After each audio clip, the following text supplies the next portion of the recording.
Olá, irmãos, tudo bem? Hoje eu queria falar um pouco sobre a maneira que o diabo, Satanás ou a antiga serpente usa para enganar os irmãos. Ele usava desse engano na antiguidade e continua usando até hoje. Então eu queria falar um pouquinho sobre isso para a gente poder se localizar e também entender um pouco mais de que maneira esse ser, essa serpente, usa até da própria palavra de Deus para enganar aqueles que não confiam plenamente naquilo que Deus falou. Então eu queria abrir para começar em Gênesis, no capítulo 2, a partir do versículo 15, que fala assim: O Senhor Deus colocou o homem no jardim do Éden para cuidar dele e cultivá-lo. E o Senhor Deus ordenou ao homem: Coma livremente de qualquer árvore do jardim, mas não coma da árvore do conhecimento do bem e do mal, porque no dia em que dela comer, certamente você morrerá. Ok? Então essa é a ordem de Deus, é a palavra de Deus. Note que Deus fala: coma livremente de qualquer árvore do jardim, mas não coma da árvore do conhecimento do bem e do mal, porque o dia que dela você comer, certamente morrerá. Um pouquinho adiante, em Gênesis, no capítulo 3, a partir do versículo 1, entra em foco aqui a serpente, esse ser. Olha a maneira que o diabo, a serpente, já distorce a palavra de Deus. Olha aqui, fala assim, Gênesis capítulo 3, versículo 1. Ora, a serpente era o mais astuto de todos os animais selvagens que o Senhor Deus tinha feito. E ela perguntou à mulher: Foi isso mesmo que Deus disse? Não comam de nenhum fruto das árvores do jardim? Respondeu a mulher, a serpente: Podemos comer do fruto das árvores do jardim, mas Deus disse: Não comam do fruto da árvore que está no meio do jardim, nem toquem nele. Do contrário, vocês morrerão. Vocês conseguem perceber a diferença? Olha a ordem de Deus. Coma livremente de qualquer árvore do jardim, mas não coma da árvore do conhecimento do bem e do mal. Olha a pergunta da serpente para Eva. Fala: Foi isso mesmo que Deus disse? Não comam de nenhum fruto das árvores do jardim? Nota como ele, na pergunta, já é distorcida a palavra de Deus. Ela já induz na pergunta que Deus já ordenou que não comam de nenhuma árvore. Daí a Eva responde, né? Não, Deus disse que não comam da árvore que está no meio do jardim, nem toque nele. Deus não falou nem toquem nele. Na verdade, Eva está falando aqui da ordem de Deus, mas quando Deus deu essa ordem para Adão, Eva não havia nem sido criada. Ela só é criada depois que Deus dá essa ordem a Adão. Então, Adão, provavelmente, para falar para Eva, já disse: Deus falou que não é para comer nem para tocar nele. Né? E a serpente já vem induzindo a pergunta de uma maneira, né? Você já vê a distorção da palavra de Deus. Isso é só para exemplificar, irmãos, de como agem o diabo, de como age o diabo, Satanás, a antiga serpente. É assim até hoje. A palavra de Deus ela é distorcida, ela é mudada. As coisas, usando de uma aparente verdade, de coisas que estão na Bíblia, estão na palavra de Deus, muitos falsos profetas, muitos líderes distorcem a palavra de Deus da mesma maneira que a serpente fez aqui com Eva no jardim do Éden. Eles agem segundo a eficácia de Satanás. Tá? Então a gente pode pensar, nossa, mas né? O que tem a ver isso com os dias de hoje, com o que a gente está vivendo? Tudo a ver. Quando a gente começa a notar A maneira que as coisas vêm acontecendo, que os falsos profetas vêm ganhando força no mundo, os líderes religiosos, espirituais, distorcem completamente a palavra de Deus. Hoje, praticamente nenhuma religião prega a palavra de Deus da maneira que ela é. Vou dar um exemplo. Esse negócio dos evangélicos, né, o pessoal mais evangélico, acredita muitos deles, né? Eu diria a grande maioria hoje acredita no arrebatamento secreto, que Deus, né, que Jesus vem nas nuvens e vai arrebatar a igreja e tirar a igreja da grande tribulação e, e vai ficar lá nas bodas até que a tribulação passe, né, sobre a terra e essas pessoas vão estar lá. Eu falo para vocês, irmãos, isso não existe, não está em nenhuma passagem bíblica. A Bíblia não suporta essa teoria.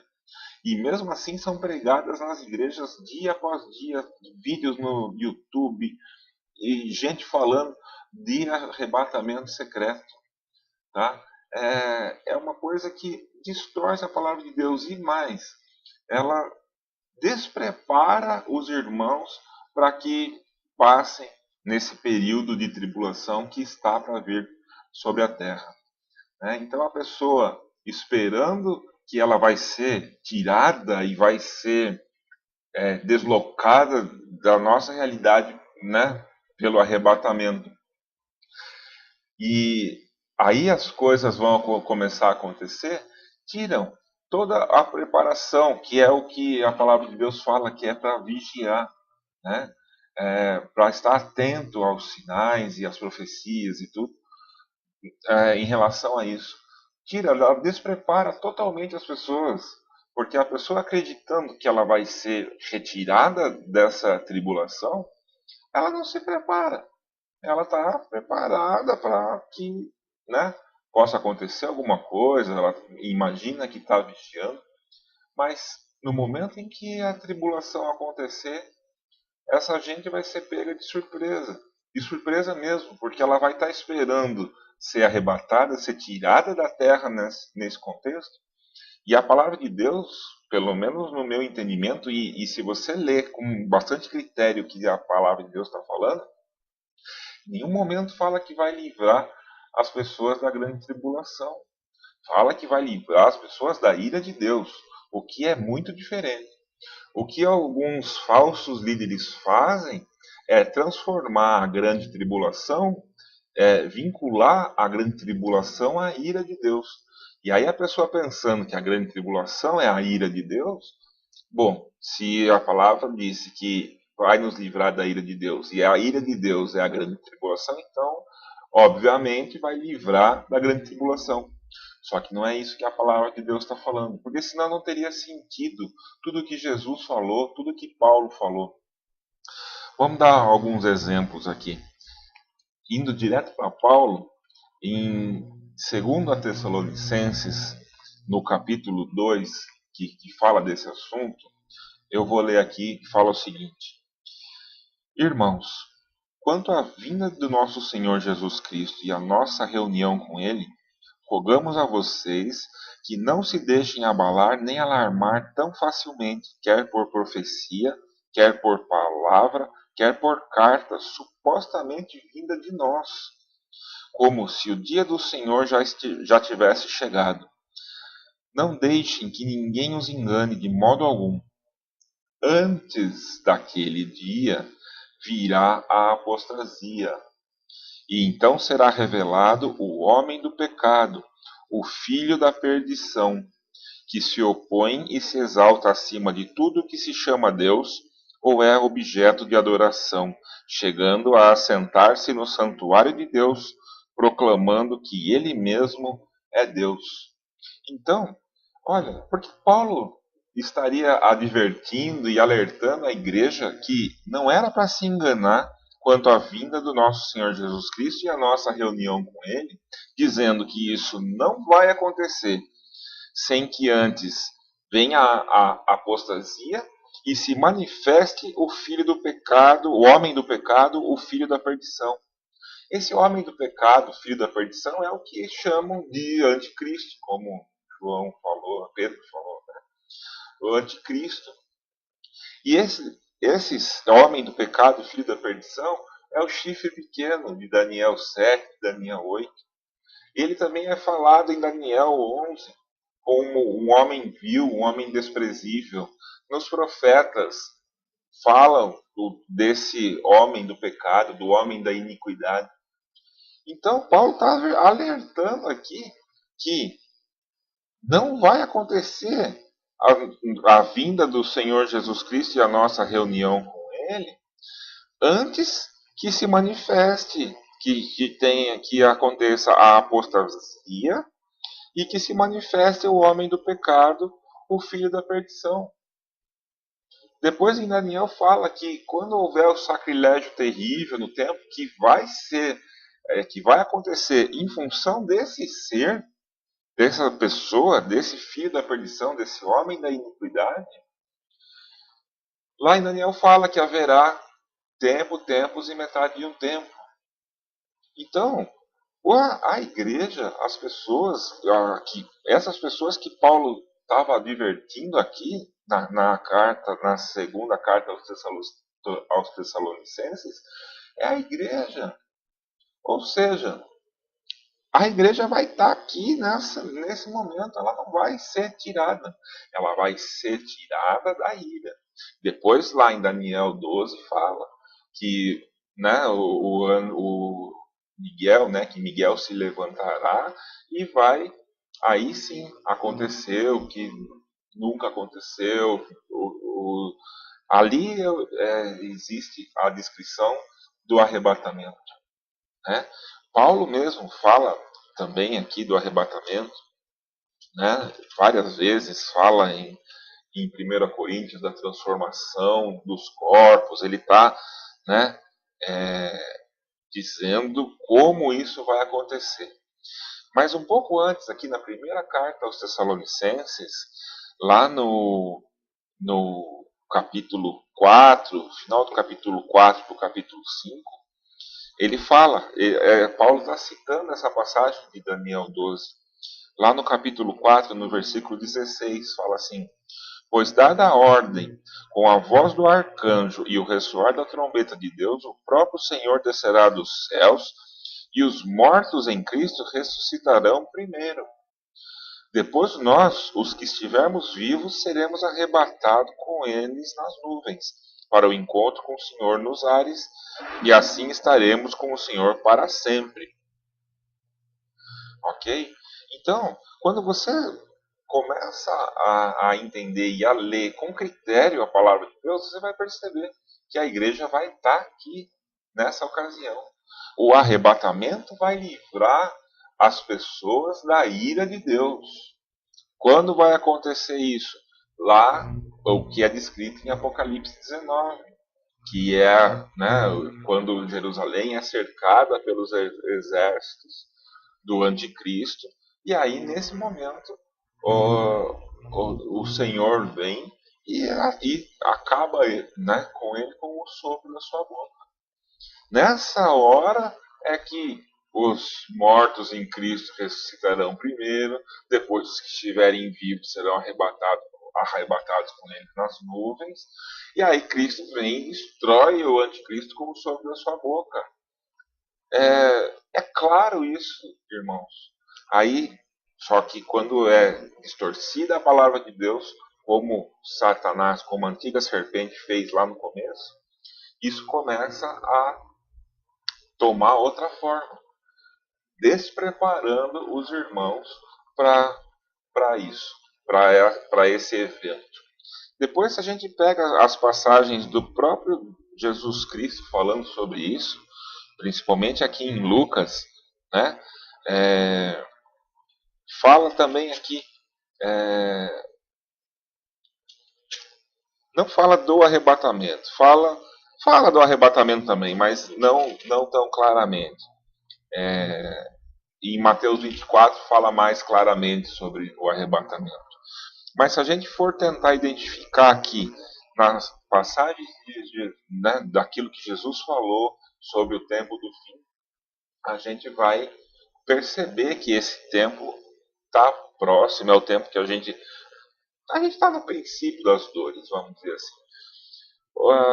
O que é alertado o tempo todo nas igrejas, nos vídeos do YouTube, Facebook e tudo, é a respeito desse arrebatamento que a gente estava falando agora há pouco, tá? Mas isso é palavra, ao meu ver, tá? No meu entendimento, lendo e entendendo com bastante critério a palavra de Deus, isso são falsas doutrinas, são falsos profetas que estão falando sobre isso. Me perdoe se você acredita nisso. Eu acredito que muita gente tem o coração puro e a mente voltada realmente para Cristo, mas falta um pouco do entendimento para perceber que esse arrebatamento não vai ser assim. E tem muita gente que fala, mas tanto faz se o arrebatamento vai ser antes ou depois, o que é importante é a gente estar com Cristo. É verdade. Só que se por acaso você entrar nesse tempo de tribulação sem a preparação, você corre um risco muito grande de ser enganado pelo anticristo, achar que o anticristo é o Messias, você achar que tudo que é correto e certo vem dali e perder a sua salvação. Então, é muito importante você entender sobre isso, sim. Tá ok? E voltando aqui a falar, em Lucas, no capítulo 21, a partir do versículo 25, fala assim: haverá sinais no sol, na lua, nas estrelas. Na terra as nações estarão em angústia e perplexidade, com o bramido e a agitação do mar. Os homens desmaiarão de terror, apreensivos com o que estará sobrevindo ao mundo. E os poderes celestes serão abalados. Isso daqui está falando do sexto selo, da trombeta também. São estudos mais complicados, mas que também, se você ler a palavra de Deus, você vai conseguir entender. Então se verá o Filho do Homem vindo numa nuvem com poder e grande glória. Quando começarem a acontecer essas coisas, levantem-se e ergam a cabeça, porque estará próxima a redenção de vocês. Como Cristo vem para a terra com poder e grande glória. Mateus 24 está falando a mesma coisa. Essa doutrina do arrebatamento secreto, ela maquia essa vinda do Senhor e dá uma falsa esperança para aqueles que pensam que vão ser arrebatados e tirados desse contexto, mas não vão, porque a palavra de Deus está falando que é para vigiar, que é para entender, que é para perceber, que é para perceber que quando for manifestado o homem do pecado, o filho da perdição, o tempo está próximo. Quer dizer, muitas coisas aqui advertem a igreja a respeito desse tempo. Porque se fosse para advertir só as pessoas que ficaram e se converteram depois do arrebatamento, Paulo não estaria falando isso para os Tessalonicenses. Ele provavelmente falaria: aqueles que ficarem depois do arrebatamento, convertam-se e vejam e percebam que quando se manifestar o homem do pecado, o filho da perdição, Jesus está próximo. Então se convertam, se arrependam, porque já não tiveram feito, né? Eles já não fizeram isso antes do arrebatamento. Então é uma coisa muito estranha, muito distorcida. Assim como lá no começo do vídeo eu falei a respeito da serpente. Tá bom, irmãos? Eu vou parar por aqui. Eu sei que isso que eu falei é tudo muito por cima, é uma visão muito generalizada a respeito dessas coisas, mas para a gente se aprofundar nisso, eu precisaria fazer vídeo de horas, e eu sei que os irmãos não gostam de assistir.